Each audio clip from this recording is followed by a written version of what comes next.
नमस्कार दोस्तों, मैं हूँ राज शिकारी। आज तारीख है दिसंबर 22, वर्ष है 2024।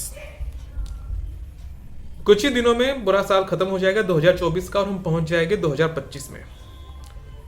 तो हम मगर एक बात की जो डिस्कशन करेंगे आज वो है कि हमारी कार कंपनियों का कैसे दिवाला निकाला जा रहा है सरकार के द्वारा।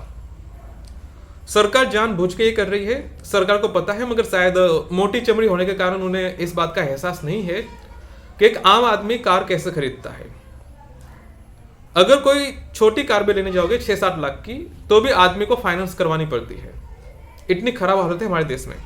6-7 लाख की कार आदमी खरीद नहीं सकता, फाइनेंस करवानी पड़ती है। उस देश में ये लोग पॉल्यूशन कंट्रोल करना चाहते हैं, और वो भी नॉर्मल नहीं, बहुत ही हाई लेवल पे, यूरोप के स्टैंडर्ड पे, कि भाई यूरोप में जितना पॉल्यूशन होता है उतना यहाँ पे होना चाहिए कम से कम।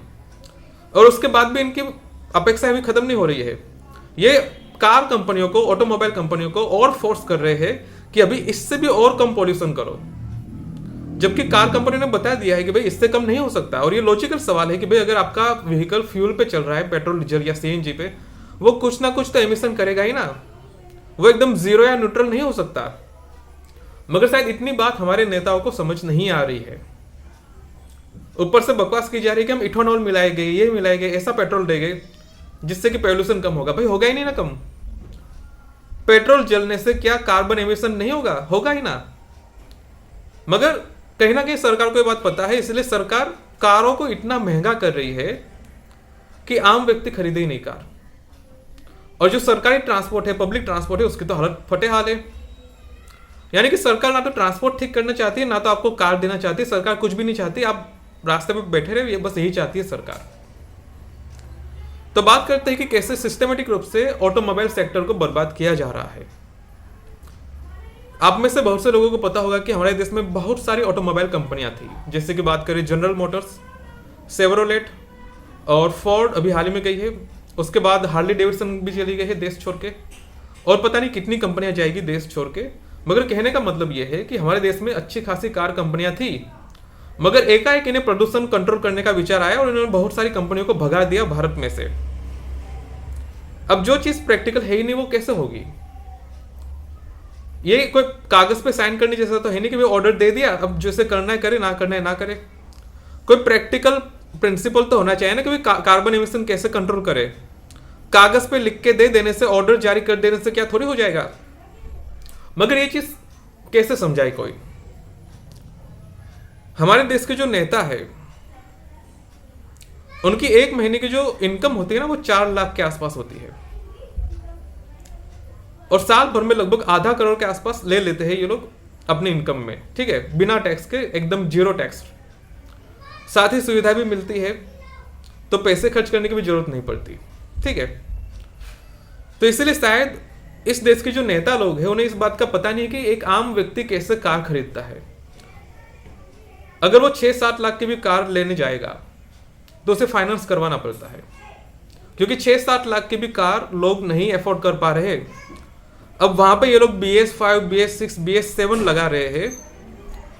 तुम कल्पना करके देखो कि वो कारें कितनी महंगी होगी, और महंगी हो रही है। भारत में पहले ही ऑटोमोबाइल इंडस्ट्री के लोगों को ये पता है कि ये बहुत इम्पॉसिबल चीज है, ये प्रैक्टिकल चीज नहीं है। मगर फिर भी जो अनपढ़ पार्टी के नेता लोग हैं, अंगूठा छाप पार्टी के जो नेता लोग हैं, उन्हें इस बात की समझ कहां से आ रही है? दिमाग हो तो समझ आए ना, दिमाग ही ना हो तो फिर क्या ही। तो ऐसी गाइडलाइन बनाई जा रही है जिससे कि कार कंपनियां महंगी हो रही है। अब कार खरीदना और भी महंगा हो जाता है, और लॉजिक क्या दिया जा रहा है कि हम तो यूरोपियन स्टैंडर्ड को मैच कर रहे हैं। भाई यूरोप के स्टैंडर्ड अलग है, वहां पे लंबी लंबी कारें होती है, यहाँ पे छोटी सी बच्चों वाली कार होती है।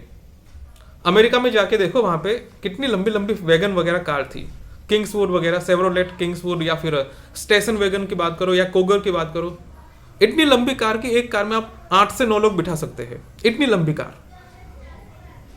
मगर वो ये लोग एम्प्लॉय नहीं करेंगे यहाँ पे आपको छोटी छोटी कार पकड़ाएंगे।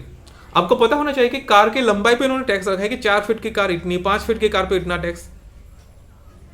तो फिर ये यूरोपियन स्टैंडर्ड हुआ कैसे? केवल प्रदूषण के लिए, सुविधा के लिए नहीं क्या? अगर आदमी बड़ी कार खरीदेगा तो क्या फायदा नहीं होगा उससे? उसे दूसरी कार खरीदनी नहीं पड़ेगी, वो अच्छे से चला सकता है 5-6 लोगों को साथ में लेके। मगर ये चीज हमारे देश के नेताओं को समझ नहीं आती, और जैसा कि मैंने कहा ना कि इनकी मंथली इनकम 4-4.5 लाख के आसपास होती है, तो इन्हें इस बात का एहसास नहीं कि एक आम आदमी 7-8 लाख की कार कैसे लेगा। और यहां पे ये चीज भी ध्यान रखने वाली है कि कार महंगी हो रही है वो तो समस्या की बात है ही, वो कोई बहुत अच्छी बात नहीं है, मगर ऑटोमोबाइल इंडस्ट्री में बहुत बड़े लेवल पर रोजगार होता है। अब सरकार सरकारी नौकरी तो दे नहीं रही, तो जो प्राइवेट सेक्टर है कम से कम उसे तो खत्म ना करे सरकार।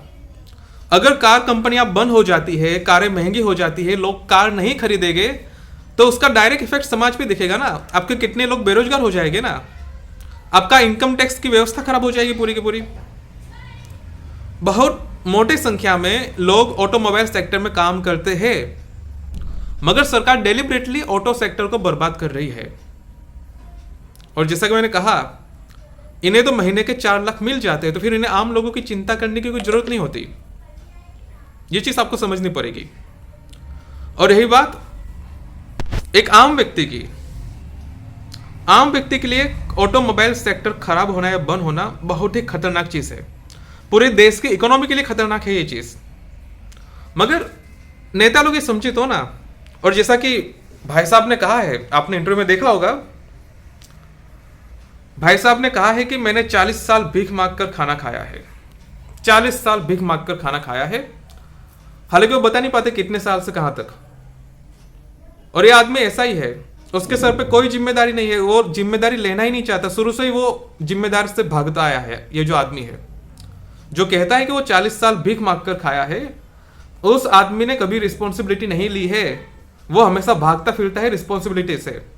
तो इसलिए मैं कहता हूं कि ऐसे लोगों को कम से कम वोट ना दो जो कि जिम्मेदारी से भाग जाते हैं, क्योंकि उसके सर पे कोई जिम्मेदारी नहीं है। जो ये कानून लागू कर रहा है, लागू करवा रहे हैं, उन नेताओं पे, उन मंत्रियों पे, प्रधान सेवक पे कोई जिम्मेदारी नहीं है। उन्होंने तो अपना घर बार परिवार सब कुछ छोड़ दिया है जिम्मेदारी को देखते हुए, यहां तक कि पढ़ाई लिखाई भी छोड़ दी, यहां तक कि नौकरी भी छोड़ दी, सब कुछ छोड़ दिया, एकदम वेल्लागिरी की है। और वो आदमी कानून बना रहा है भारत के लोगों के लिए, जिसके ऊपर सारी जिम्मेदारी है, महंगाई भी है, पैसे कमाना भी है, दवाई दारू का भी खर्चा है, परिवार का भी खर्चा है। इतनी सारी जिम्मेदारी होने के बाद भी वो आदमी बिना सोचे समझे कानून बना रहा है देश के आम नागरिक के लिए। और इसलिए मैं कहता हूं कि आम नागरिक को भी ये सोचना पड़ेगा कि भाई किसे वोट दे हम। वो भले 40 साल भीख मांग के खा ले, मगर तुम नहीं खा सकते ना भीख मांग के।